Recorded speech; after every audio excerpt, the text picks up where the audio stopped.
I said a hip, hop, a hip to the hip, hip hop, you don't stop. A rockin' to the bang, bang, boogie, say up, jump the boogie to the rhythm of the boogie to beat.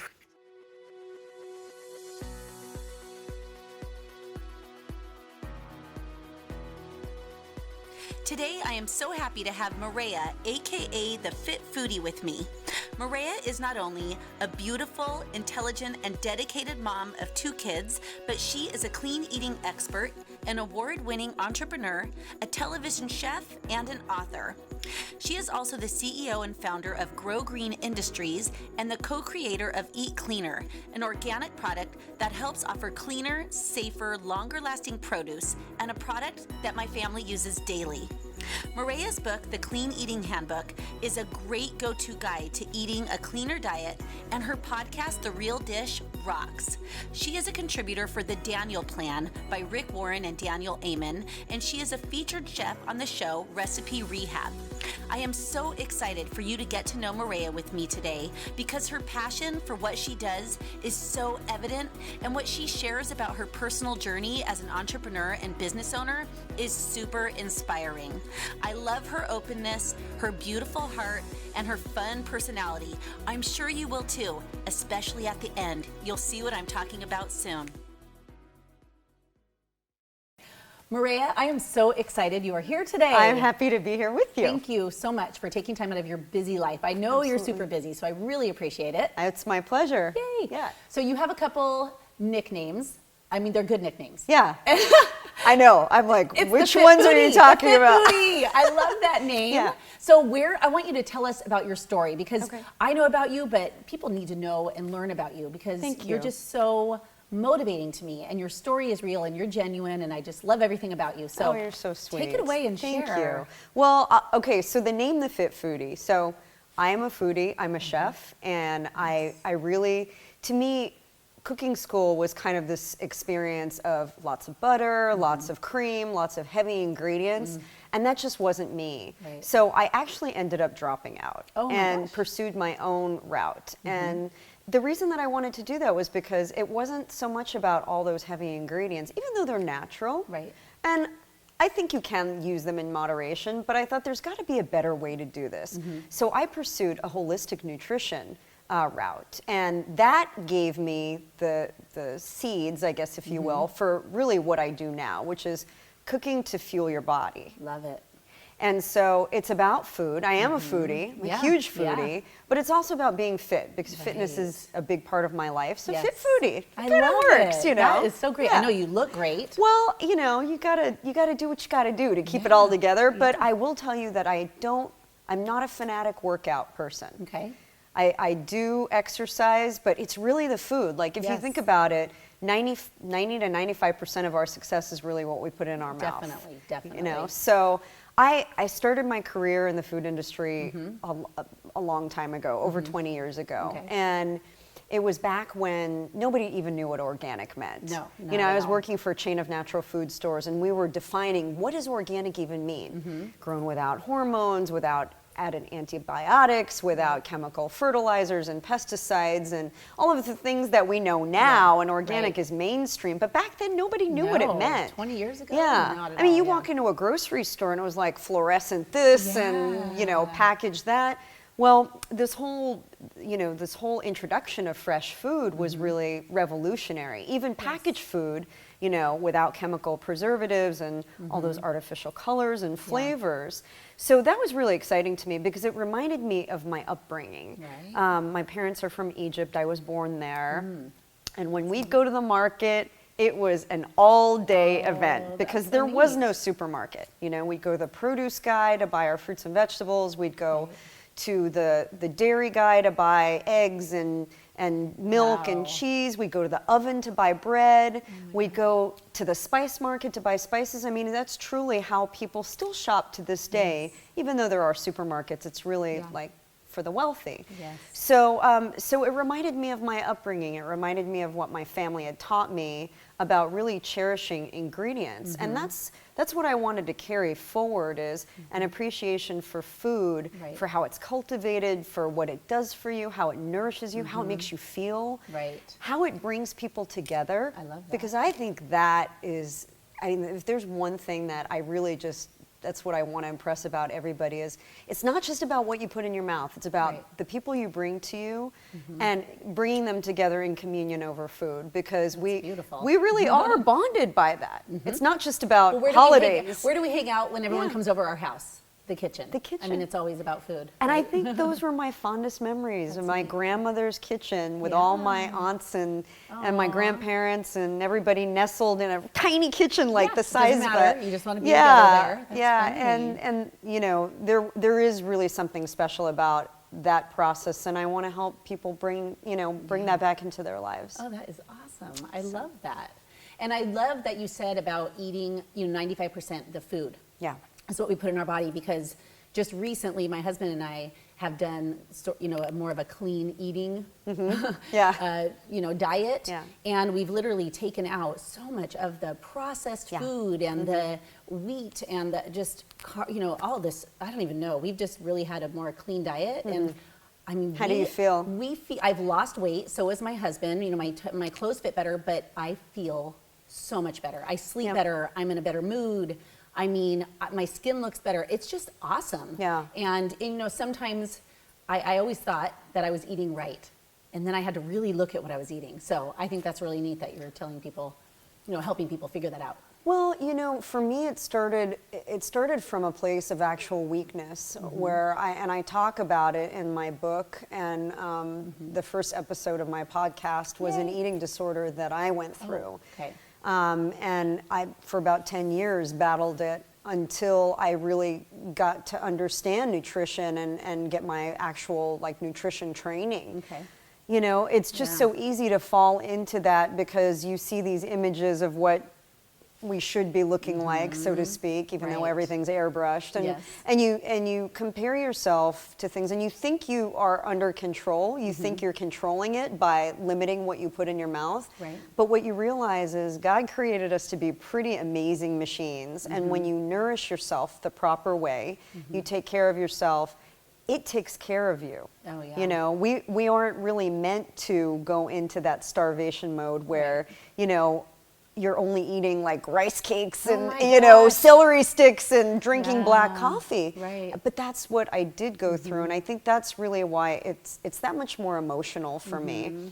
Is I think about all of the family occasions and my friends' celebrations that I avoided because I didn't want to have to deal with that.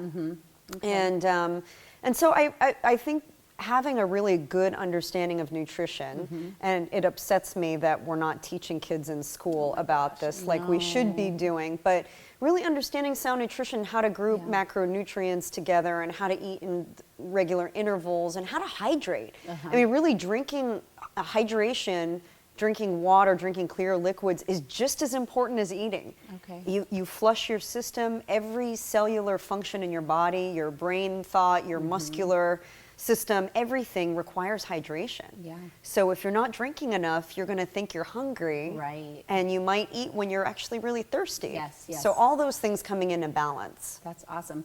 And sometimes when you talk about hydration, sometimes I'll have low energy, or I'll just feel weird. Yeah. And then I'll drink a bunch of water and I'm like, oh my gosh. That's all I needed. Yeah. Yeah, it's crazy. true. It's true. And I always say, I taught a class last night about reading labels. And we have a tendency to gravitate to things like energy drinks or, something with caffeine to give us a boost. But then you have to think what is that doing? And how much sugar is in there, and do I really need all those chemicals and additives when water is the biggest gift? Magic. It really oh my gosh, is. That's so great. So before I forget, what is the name of your podcast? It's called The Real Dish. Okay.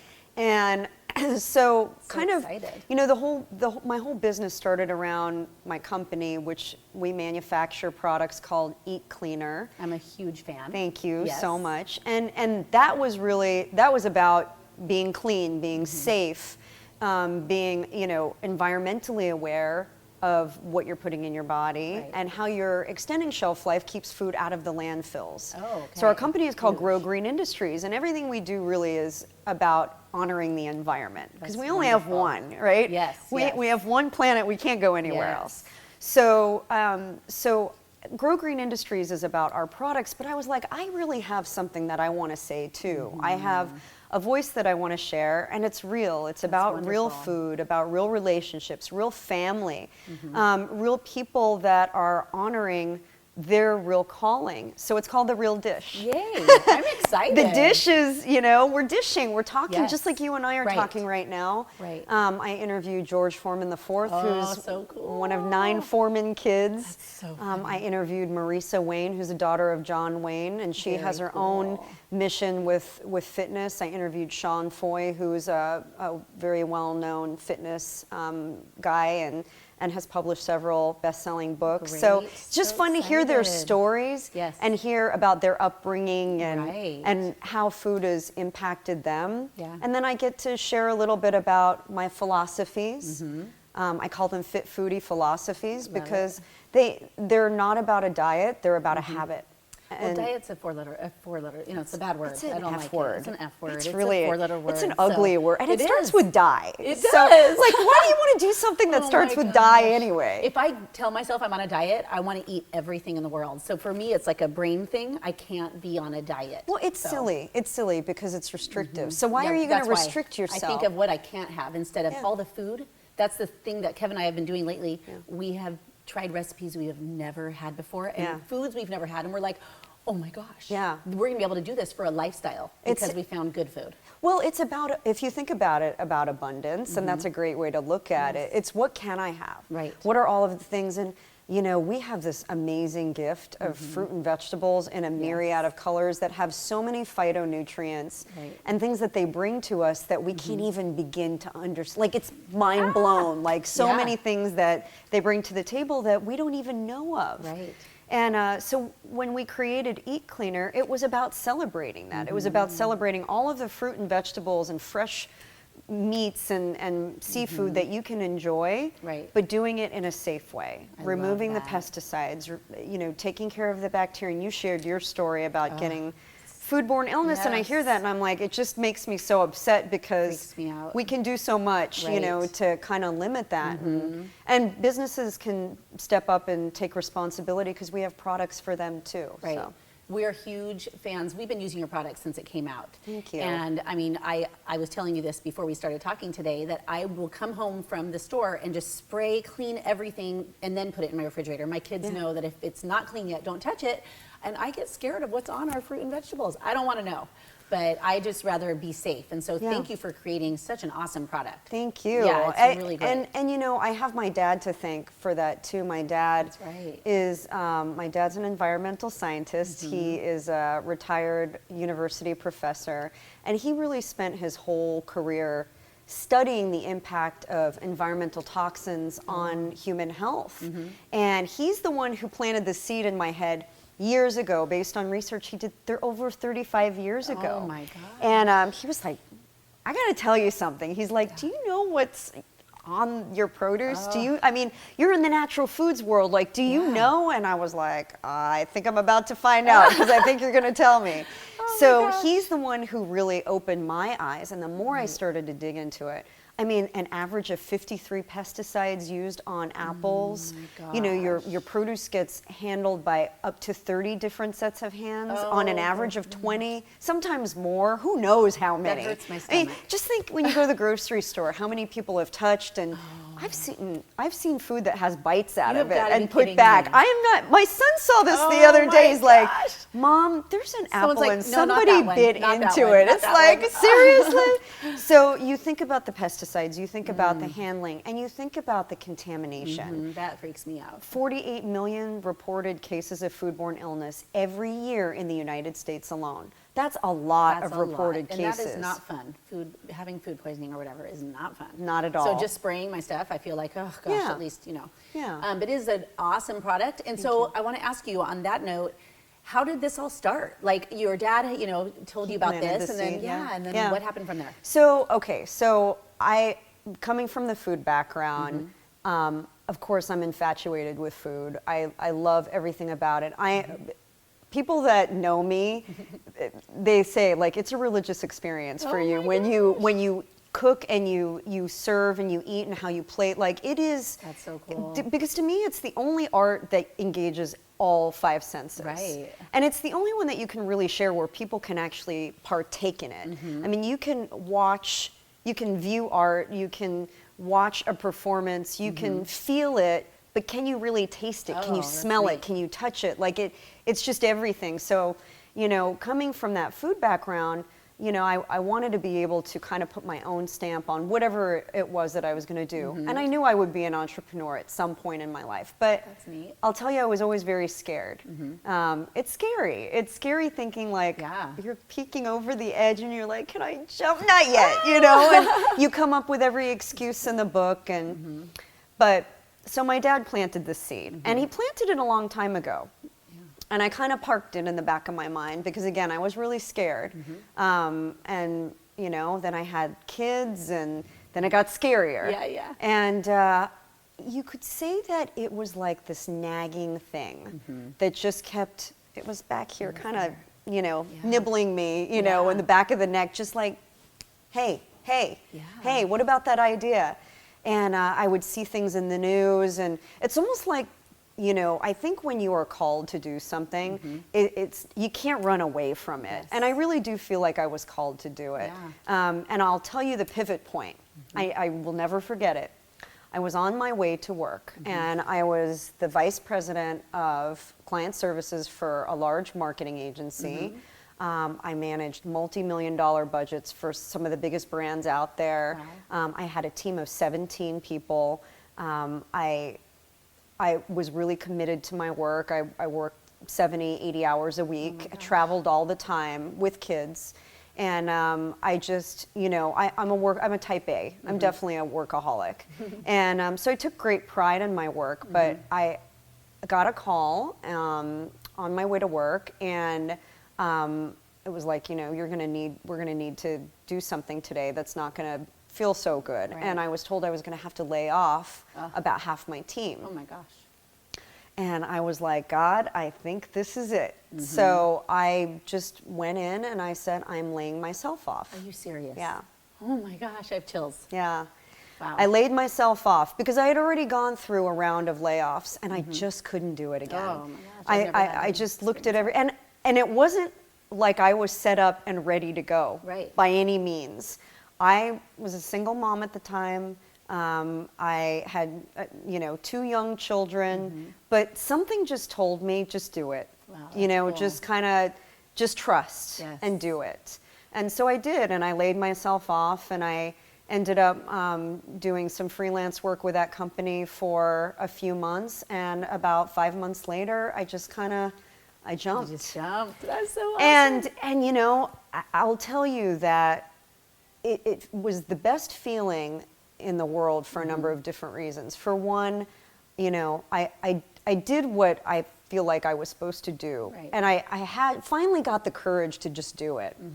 But the second thing is that I just felt so much confidence in the fact that everything would be okay. Like I really felt like that faith and that trust took over. And I'll tell you, to this day, there are days when I wake up and I'm like, I hope I made the right decision. So don't think that it's ever easy. It's never easy, and you constantly have to work at it and re-engineer it and rework it. But I know in my heart of hearts that when I wake up and somebody like you tells me, thank you for making that product, and you know, it's done this and that and the other, and it's helped my kids eat more produce, and we eat way more produce now. Like, I know that that's a good thing. It was worth it. Yeah. And then I get to share a message that I'm really passionate about. It doesn't really get any better. Yeah. But in your gut, like, even that day when you were driving your car and you found that out, you were like, I just have to do this. Like, I think that's wonderful. Well, and I say that because I don't think you ever think it's the right time. It's kind of like any life change, you know, when you decided to have kids. Was it ever the right time, you know? You're going to think of all the different reasons why it's not the right time. We're not financially ready. I'm not sure of this, that, or the other. But then there comes that time where you're like, it's now, you know? I want to do it now. It feels right. This is good. And I do trust my instinct. I mean, my head weighs into. But at that moment, I just felt like that was the right thing. So I took whatever savings I had and I started investing in developing our product. And I had a retail background, so I knew how to approach, getting brokers on board, being able to shop our product. I went to the biggest natural food show and displayed my product. In that event, we landed several customers, one being a major retailer on the East Coast. So it was kind of like, it was the affirmation that I needed to say, yeah, okay, somebody else wants your product too. So it felt wonderful. good. Oh my gosh. I think probably one of the things that was really exciting for me is we got on QVC. Oh, that's awesome. And QVC was a real pivot point too, because not only was it amazing to be able to reach an audience that way, but they let us say our claims, which meant, the really very great. rigorous legal department there. So the fact that they approved our claims and let us say Yes. what we say was amazing and a great validation. Because I've heard you can't say any claims on there. You have to be real. They're very strict. Okay, so that's great. That was great. And then when I did the demonstrations on air to see the calls spike when they saw the before and afters. That was kind of to me like the aha. Yes. They get it. They're seeing the difference and they're understanding it. And we did really well. And so that kind of like has just all built. And every time we do an event, every time we get a chance to show it to people, and then people like you who get to use it, and then you share it with other people, like that's the exponential. That is wonderful. Yeah, so for me, like now that I know that it's, that visual is what makes a huge difference, our goal is to be out there more, showing that demonstration in a more scalable way. Yeah. So that's what we're really focused on. Oh, that's great. And your blog is wonderful. I love that you give so many recipes too. It's not, you're just there to really help people live healthier. And it just comes through. I was like, I couldn't get enough of it the other day. I was like, oh my gosh, this is beautiful and it's free. Thank you. You give a lot of really great information. Yeah, and we have a lot more freebies coming up too. yay. Like I'm working on a series of ebooks. Oh, cool. We have one coming out actually this month, and it's called the Clean and Lean 15. And it's 15 free recipes, and they're easy to make. You can make them in less than 15 minutes. Oh, those are my kind of recipes. Absolutely. Okay. But also in that ebook is just a few of the core philosophies of being a fit foodie, because it is about that lifestyle and that habit change. Right. So it'll be a meaty book, Yeah, I and like it's free. And again, Really? it's just really, That's wonderful. Yeah, it's just really, again, about getting people to think clean, think about it as just a normal part of their everyday life. Right. And Eat Cleaner works its way in there, but it's really about what I said before, bringing families back to the table and enjoying that meal together in a way that feels good, And the fact that you said bringing the family together, just personally, we have been cooking more to, because you go out to eat and what is in that food unless you're going to a specific restaurant where So, but my husband has cooked tons of meals for us lately, which has been amazing. Awesome. Good for him. I didn't know he could cook for 20 years, but it's High coming out now. five to him. I know. I kind of love it. But what's cool is we all are in the kitchen cooking together. It makes us sit at the table, and we have conversation. No cell phones, we're not at a restaurant. It's just beautiful. So for you to give those recipes, to give families, an opportunity to be together and then also fuel their bodies with good food. Yeah. That's going to be wonderful. Well, and it's empowering because your kids are going to learn something that is a skill for life. Yes. We have the highest rate of childhood obesity in world history, where this generation will not outlive their parents' generation, and that is a scary trend. We have to reverse it. And part of that is just taking ownership of what you put in your mouth and understanding it. Right. So, I do a lot of cooking classes for families with kids. I'm as part of the Daniel Plan program. It's really about, it's an amazing program, and it's about bringing the family together, because if you think about it, what you're doing, these trends, and my daughter's a perfect example. She said to me the other day, I literally she's 14, right? She's yes, this is what it's all about. I was so glad she said that. She goes, we went out to eat, and she goes, Mom, she goes, it was okay, but she goes, it just seems too easy.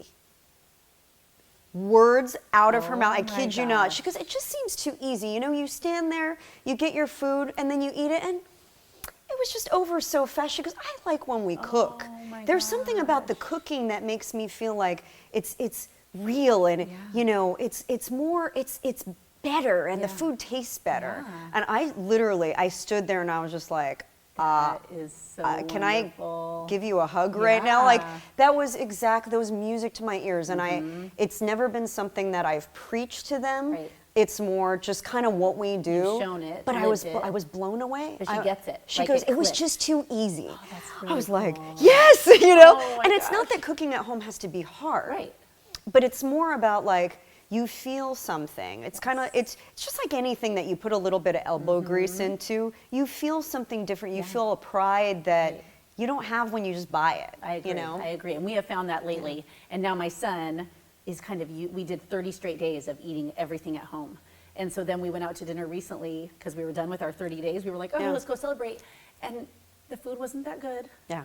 And it was kind of a pain. And my son said, I actually like just being home and sitting in our dining room, just us all talking. And I was like, wow, that's huge, you know? So I agree with your daughter. It is too easy, and I don't know what's in the food. You don't know what's in the food. And when you're at home, you know, there's ways to make it more fun too. I mean, something actually she came up with that I thought was so cute on Thanksgiving is she created a bunch of thought starter questions for us to just discuss around the table. And you can do that. You should put that in one of your ebooks. Yeah, yeah, my gosh. yeah. It's actually it's actually part of it. Yeah, Oh, like good time. Good thinking. I'm like, that good is job, babe. But perfect. you know, decorate the table a little special. Have a theme night. Put on some special music. We had French music playing the other day, French cafe music, and we were like, bonjour, you know.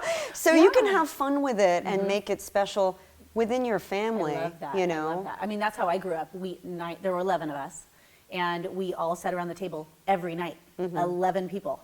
And That's so cool. Isn't that crazy? Yeah. And it just seems It's like the Foreman family. It was crazy.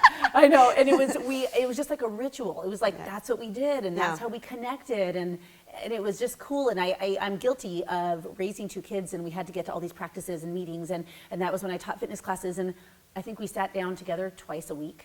I mean, I feel kind of bad now. I'm okay, but now it's different where I'm like, this is meaningful. And so I think that's really cool. And you know, by all means, I mean, families all have their different, you know, time schedules and practices and all that. Totally get it. We all do. Yeah. It's just if you make that more of the exception versus the norm, you know, and I'm a big believer that if you fail to plan, you plan to fail. Definitely. So pre-prep, you know, take that day on the weekend, that Saturday or Sunday, and do some pre-prep. At least get some things like get your produce cleaned and cut up, get your proteins, you know, cooked off. If you just grilled chicken, you can use it in an infinite number of ways. If I'm cooking 2 pieces, I'm cooking 6. Yeah, you know what I mean? exactly. Like That's it. Double up. You know, if you're making something, just make some extra and have some sauces and different things that you can grab to mix it up. Great and idea. then you can mix and match so easily. It's not, and food doesn't have to be about cooking something extravagant every day. It's really about nutrition. Or something like that. That's good to know. Yeah.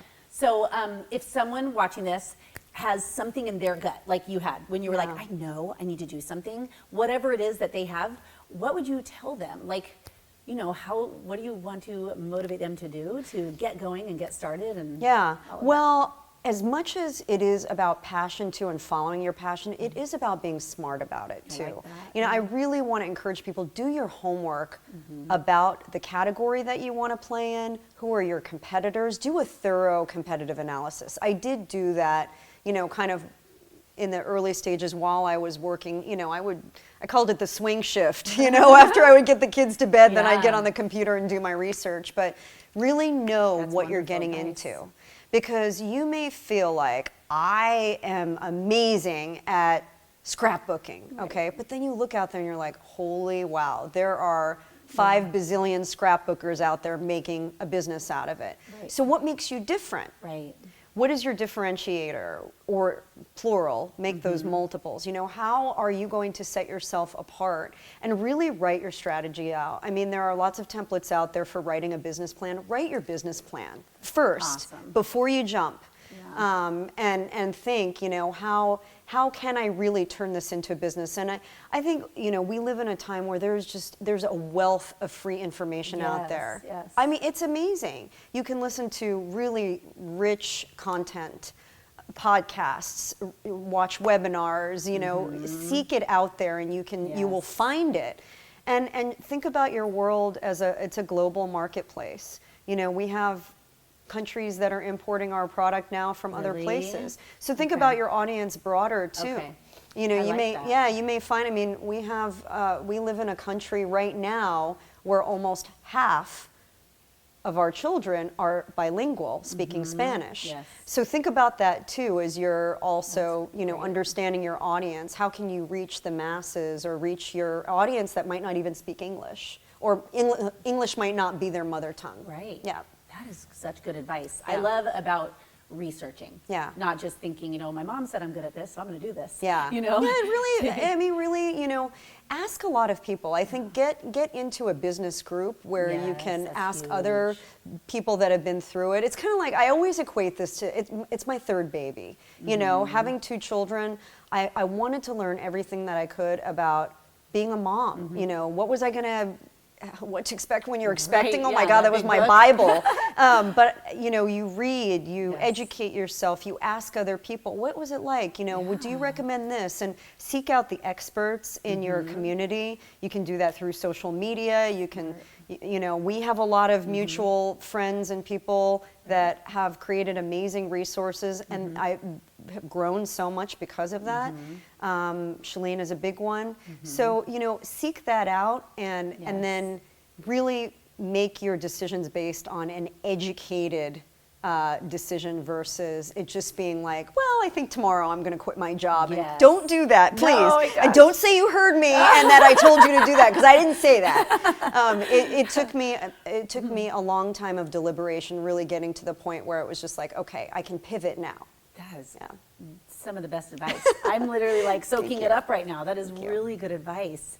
I'm just so excited for you, and I know you have new things in the works, so I'm just going to keep following you and your journey. And I'm going to follow you too. I love what you're doing. I love that you're doing this. Oh, thank you. But I do feel so blessed that you came and talked with us, and you're just, you stand out to me. Thank you. Because like your heart is so there, and your hard work shows in all of your success, and I just really, really admire you. And thank you so much for blessing me today, and everyone that's watching this. Yeah, and I just want to end by saying, you know, really feel what makes you feel happy. You know, I think that life is way too short to dread, to feel remorse, to feel that you haven't carried out your, you know, what you were put on this earth to do. So have some honest conversations with yourself, and if you pray.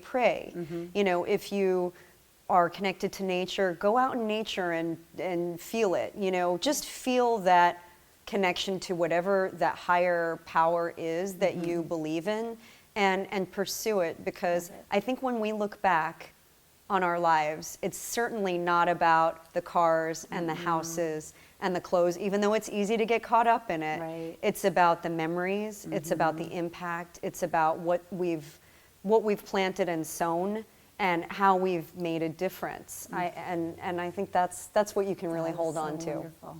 Guy, you are not only beautiful on the outside, but beautiful on the inside. That was like very impactful. Make me want to cry. Oh, well, we'll cry together. So yay! So thank you. So I will put links to all of your things below this video, and if you're listening to this, you can see those as well. But thank you so much for everything that you do. Thank you so much. All right, one more added bonus. Give us one more thing that's like all you, totally original you, that you want to share. I said a hip, hop, a hip to the hip, hip hop, you don't stop, a rockin' to the bang bang boogie, say up jump the boogie to the rhythm of the boogie to beat. Have you ever been over a friend's house to eat and the food you say no good? I mean the macaroni soggy, the peas all mush, and the chicken tastes like wood. Woo! That was so much fun having Mareya, the fit foodie, here with us today to not only share about how she has created the success that she has in her life right now, but she shared her struggles and what she's been through, and she was so real. I love that about her. And so I'm really, really blessed that we got to have her with us today. If you liked this video, be sure to subscribe to mollymotivates.com so that you can get updates. Also be sure to follow Mareya at eatcleaner.com, and she's also on Instagram, and her new podcast, The Real Dish. I'm so excited about that. So I will see you next time. Go live your life on purpose.